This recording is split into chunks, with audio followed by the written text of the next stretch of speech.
What's up, guys? It's your host, Ryan's Trading, and welcome to the SPX Strat course. Let's get right into it. What is the SPX Strat? Basically, in simple terms, the SPX Strat is a brand new strategy that I created specifically for SPX that focuses on option premiums and the relative movement with SPY. The options we'll be analyzing are 0-day to expiration SPX chains from the past few months. Each strategy will have its own section and recording. This is the first class of the 5. It's basically a preview of XPX, the basics. It's also going to go over EMA and VWap, which are my main entries for XPX, and also, some rules, position sizing, more stuff, we're gonna see in the next few slides anyways. My main entries are EMA and VWap tests or rejections. That's gonna be covered in this class. And then the other 4 classes is gonna be the 4 different strategies within the XPX strat, which includes scalp range high and low, VWap bounce, trendline bounce and rejection, and then the lotto strategy, the 1.0 fill.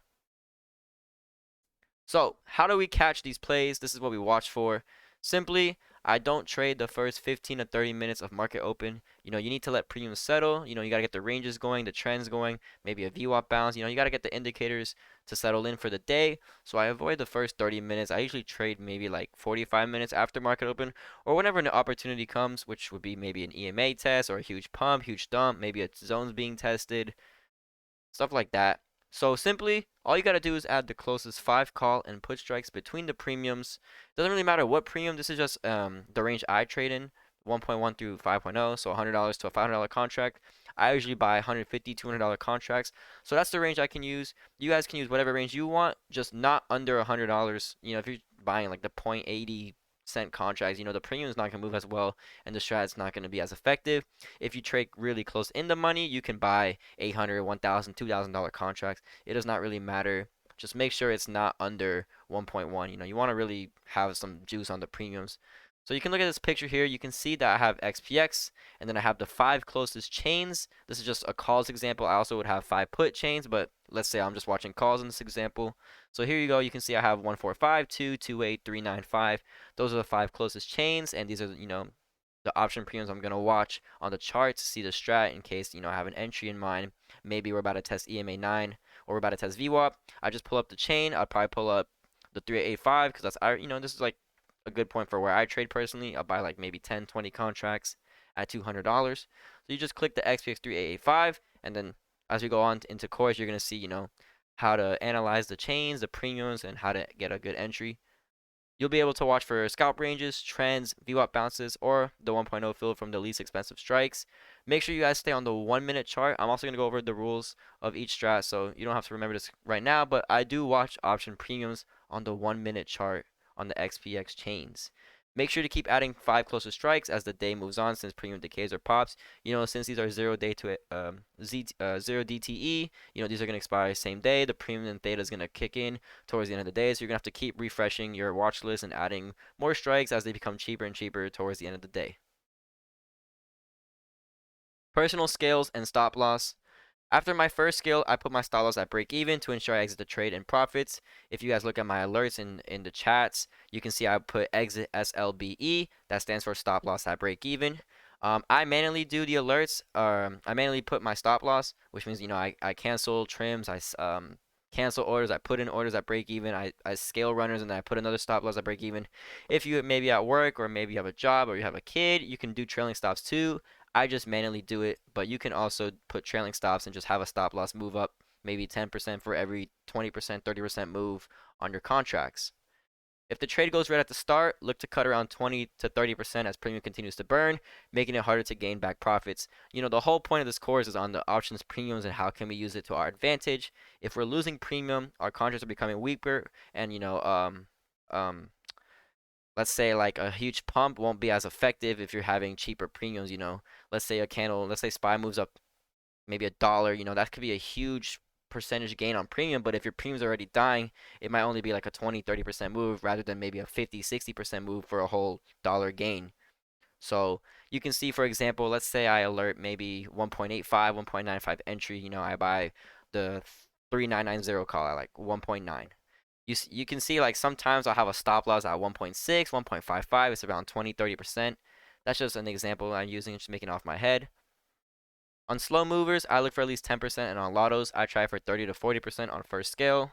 You know, sometimes I maybe don't get as good as an entry, or maybe it's a really choppy day and the premium is not moving as bad. Candles are not doing as good. Then I'm gonna try and just get at least 10%. You know, 10% can go a long way. Let's say you have $1,000 and your goal every day is to make 10% with the $1,000. That's $100 a day. Do that 5 times a week. That's $500 a week. That's good money. You know, 10% is not a number to mess around with. You know, you can do well with just gaining 10%. And with this strategy, you know, the whole point is to get really good entries where you can get 10% within seconds. And then of course lottos, you know, this is less risky, more risky, sorry, less of a stop loss is what I was trying to say. And you know, you just have a higher chance of, you know, your premium is going to be juiced hella. You know, lottos might be more of end of day, the premiums might be more, you know, juiced, and that's the whole point of trying to get 30, 40% on each scale.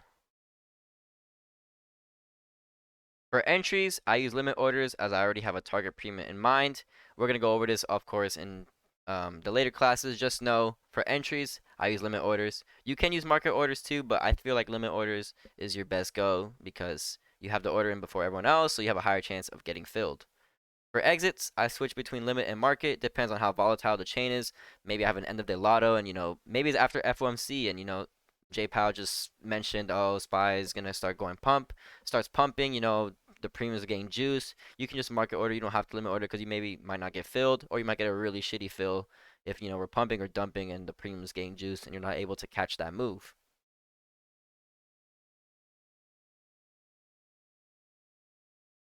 Position sizing. So this is gonna be more on smaller accounts. I feel like the majority of people that are watching this video most likely have a smaller account. I'm not gonna explain too much. I'm just gonna read off this. For regular size trades, this is usually strat one. I have around 20 to 25% of my position. So maybe I have a $2,000 account. I'll use 20% of that, and then of course stop loss break even after the first scale, and then the hard stop loss 20 to 30%, which was what I was referring to earlier. Let's say you enter at 1.8, you'll probably have a stop loss around 1.5, 1.6. And then, of course, always holding 2 to 3 runners after 90% trim. If I have a really good play and I have a 100% scale, and I refer to holding 3 runners, this is what I'm talking about. I'm holding 2 to 3 cons after having a big scale, such as 90% or more. Strat 1 quick scalps. For quicker scalps, this is when maybe it's a choppy day and, you know, maybe we have like interest or we have job news the next day, something that makes the market go choppy the previous day. This is where I'll do quick scalp, sorry, and I'll do around 15%, and I'll cut at break even or I'll exit fast. Onto strat 2, regular size, 15 to 20%. This is with the VWap. I prefer strat 1 mostly, but strat 2 does come in handy when it's you know, we're not really having any range in strat 1. And then of course stop loss break even after first scale, and then a hard stop loss 20 to 30%. Strat 3, regular size, 10 to 15%. This is my least used strat. This is more for trend days. Recently, SPY has been pretty choppy. So once SPY gets its run, maybe we get a bull run or a bear run, then the strat 3 is going to be more used with trends, of course. And then stop loss break even after first scale, hard stop loss 20 to 30%. Finally, strat 4, lotto size. This is going to be end of day maybe profits I have, end of day lottos, FOMC, that's 5 to 10%, and then a lenient stop loss 40 to 50%. You know, you have less of a position, so you can risk more. So that's why I have 40 to 50% stop loss. So you can let the play go. It's a lotto. It's just with profits, or maybe it's just a little end of day fun. For starter size, I usually don't have starter sizes, but let's say you like to maybe have a starter size and add in. I would recommend 10% and then a lenient stop loss if there's no average. Let's say you just have a starter size and it goes down. You know, you can have maybe 40, 50% because it's not a fully sized position. That's of course if you do not average in. And then first scale, this refers to any scale. Like let's say we'll go back to strat 1. I'm scaling at 20 to 25%. I'm scaling 30 to 40% of my position. So if I have 20 cons, I'm scaling at least 8 to 10, which is, that's more 40 to 50%. So you can do maybe 7 to 8, but 30 to 40% of your position should be scaled on the first trim. And then on scalps, may look for 10 to 15% gain. That's could be more of, you could be scaling more than half of your position, trying to get 10 to 15% if it's a slower move, or maybe you had a really bad entry and your premium was down earlier, so you were down for a bit. EMA and VWap tests. So indicators I use to scalp SPX include the VWap, EMA 9, and EMA 21. My purple line here on my Webull chart, this is my computer screen. I have the VWap in purple, and then the 9 and 21. 9 is white dotted, and 21 is orange dotted. I just like having different colors for each indicator. I use the 5-minute time frame on SPY chart. XPX is used only for option entries. I do not watch the XPX chart. I only use XPX option chains for entries because I like how the premium moves, and I feel like you can get more opportunity with XPX for a smaller move compared to SPY. Main candles to watch for are huge bearish or bullish engulfing candles. These are the candles that usually cause premium decay. For example, I like these candles. You can see a huge dip here. That's gonna really burn call premium, and then you have an indicator here that you can use as a support to buy calls. I'm gonna go over the candlestick patterns in the next slide.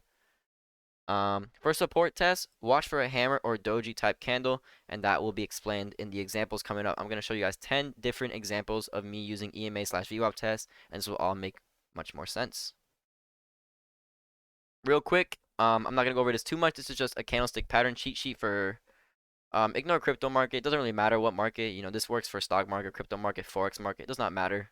So this is just a little picture you can take. You can write it down. I'm not going to go over it. Just know that I'm watching for huge engulfing candles such as this, the bearish engulfing, and the bullish engulfing, because that is what killed premium.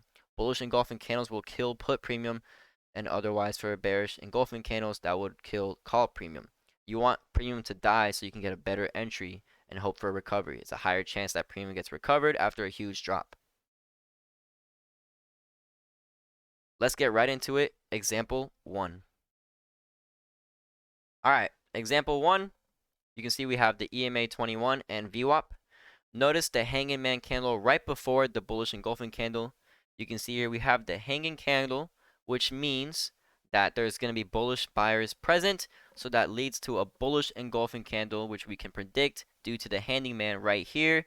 And we also bounce off the EMA 21 and VWap. That's a good retest of VWap and 21 EMA, and that's where you continue to look long.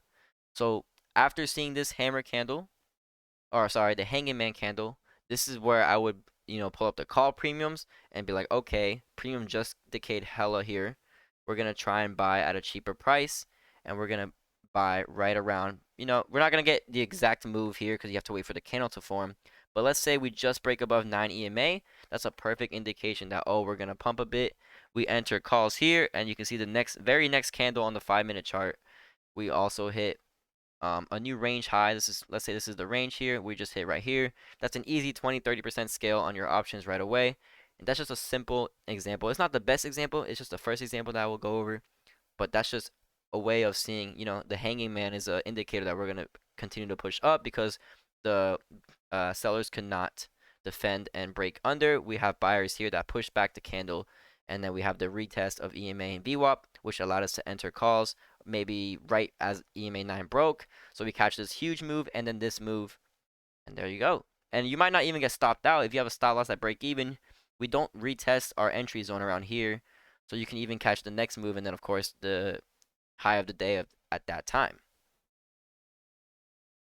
Example 2, this is EMA 21. This is just a 21 EMA test example. This is a great entry here to go long on calls.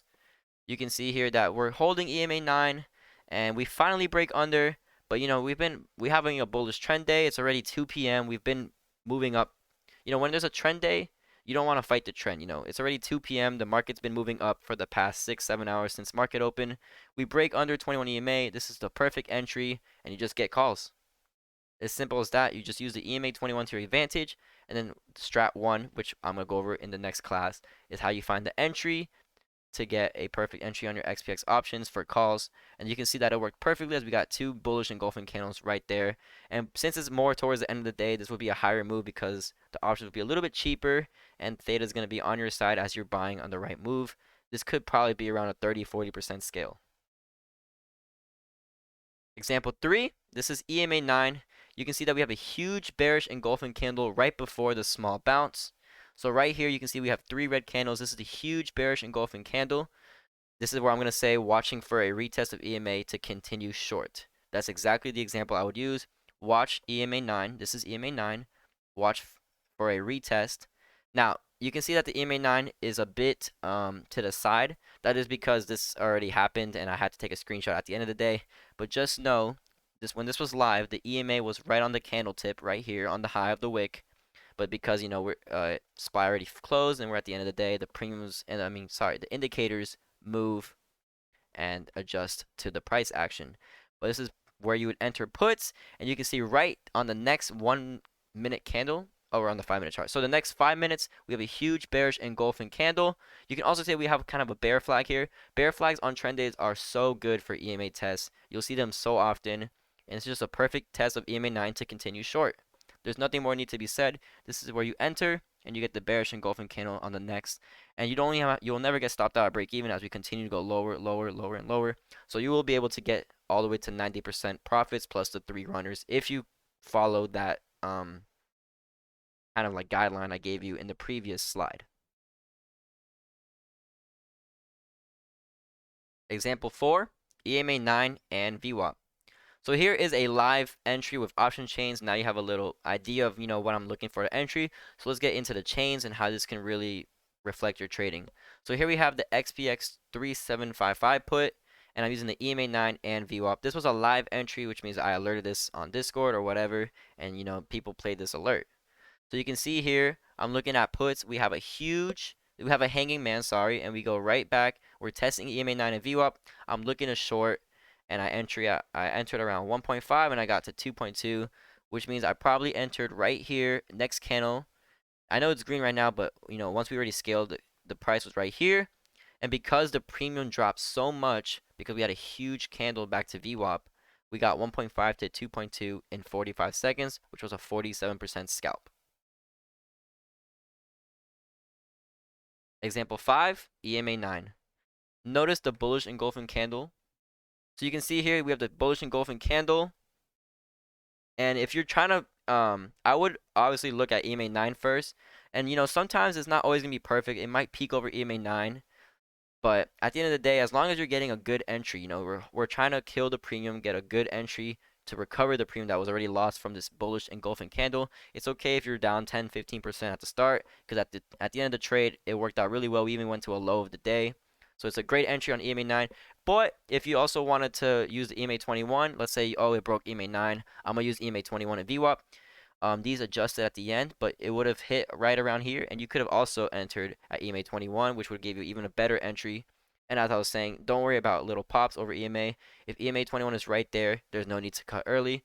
As you can see, I probably entered EMA 9. I was down maybe 15-20%, but because EMA 21 and VWap are also facing downwards, you want to buy puts when the indicators are down, and you want to buy calls when the indicators are starting to move up. You don't want to fight the trend. That's the whole point. Do not fight the trend. And right after, we had a bearish engulfing candle, hanging man, but we had a low of the day. I would have scaled pretty hard by then anyways. Example 6, we have EMA 21 and VWap. Notice the low volume break of EMA 9. So you can see here that we have low volume here. There's not much volume, and the candles are rejecting EMA 9. Rejection again, rejection right here. We finally break with VWap and EMA 21 both leaning downwards. Again, as I was saying in the last example, it's a higher chance of rejection. So you do a nice test of EMA 21 and VWap. I usually use VWap, but the 21 EMA was also at the same moment. And you can see that we rejected right away, and then we went lower and lower and lower, which continued making new low of days. This is a downward trend day. You can also see that there was an inverted hammer on the second yellow circle right here. That's an inverted hammer, which was one of the candles to watch, which shows that, oh, this is going to be a change in trend. We just went up, but because of the inverted hammer candle, it's a signal that we're most likely going to reject and go downwards, which is why I would enter SPX puts on the EMA 21 and VWap.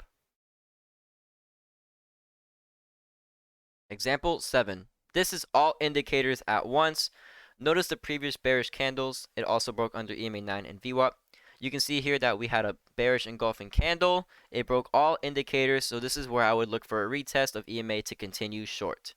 Remember, break under, look for retest to continue short. Break over, look for retest to continue long. You want to always play the recovery or maybe the rejection. So if let's say we're right here. Let's say for this example, we're doing calls right here, right? It breaks over. You're looking for a retest, and a retest right here. You enter. Let's say that this was after you entered. It's a high of day, and that's the opposite of what we're doing this time. Now we're looking at puts here, and we're doing the opposite. But this will just be an example if you're doing long. If you're going calls, if you're doing for this example, we're doing opposite. We're doing puts. So you can see this breaks under. We're looking for a retest to continue short. We got it right here. And we also have the doji candle, which is also a sign that, it's not really a strong candle. We're most likely going to continue trend downwards, and that's where I would continue short with the SPX puts. Example 8 is just VWap. This is a very simple example, not much to say. It's just a VWap support bounce.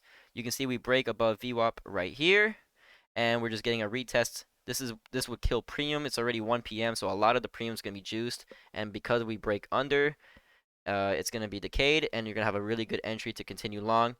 And it turned out to be a great entry right off VWap. You see, we just hit VWap, and the next 1, 2, 3, 4, like the next 10 candles were green.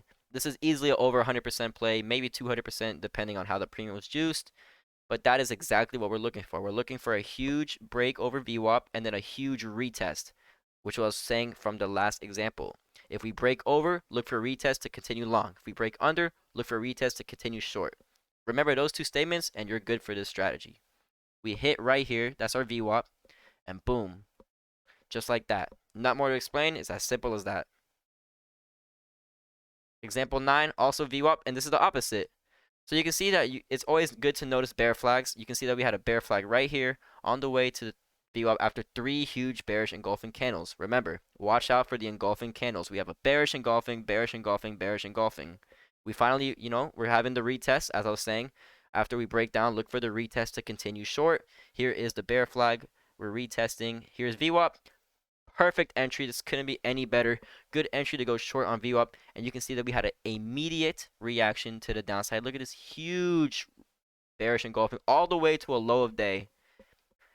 I think this was a live entry. I may have just forgot the premium and the chain I used, but this is as easy as it gets. These are my favorite. I love when we break under and we get a bear flag for retest. These are the most accurate ones. This is one of the patterns that I will never miss.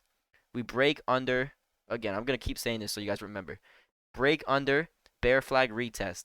It's the best. Usually the EMA 9 is not going to be active because it's a little bit more close to the pre-A. It's not delayed like VWap and 21 EMA. So always look around VWap and boom, rejection. And there we go. New low of day. Easily could have made probably 56. I don't even know how, honestly, how the premiums would work at this moment, but it could easily have been over 50% scales. Maybe even a runner or two. Example 10. This is the last example. This is probably the easiest EMA 9 entry. I saved the easiest examples for last, so it's easier for you guys to understand as we get to Strat 1 in the next class. You can see here, we break under, and we're just testing under EMA. We're looking for that final test of hitting it to continue short. We got it right here on this green candle. You can see there's very little volume. The volume also helps. You can see that we barely have more buyer volume than the previous bearish volume. And right away, we have the bearish engulfing retest. Finally hits EMA 9 and immediate rejection right after. So we're under EMA 9. We finally test it. Remember, looking for the test of EMA 9 to continue short. We get the test of EMA 9 right here. If it did peak over, we also have the 21 EMA and VWap going downwards. Remember, if we're playing puts, you want the 21 VWap to go down. If you're playing calls, you want the VWap and 21 EMA to be up. That's why I use EMA 9, 21, and VWap. It's just another sign of, what trend are we in right now. We're not fighting the trend. And right away, bearish engulfing candle, and we go all the way to a low of day. These examples happen each day usually. Only days this may not happen is if we have inflation news or market news or FOMC. This usually happens on a regular trading day if it's a trend day. Trend days are always good for the strat. We love trend days. And that is it. That is the end of class 1. Stay tuned for the next class of SPX Strat 1.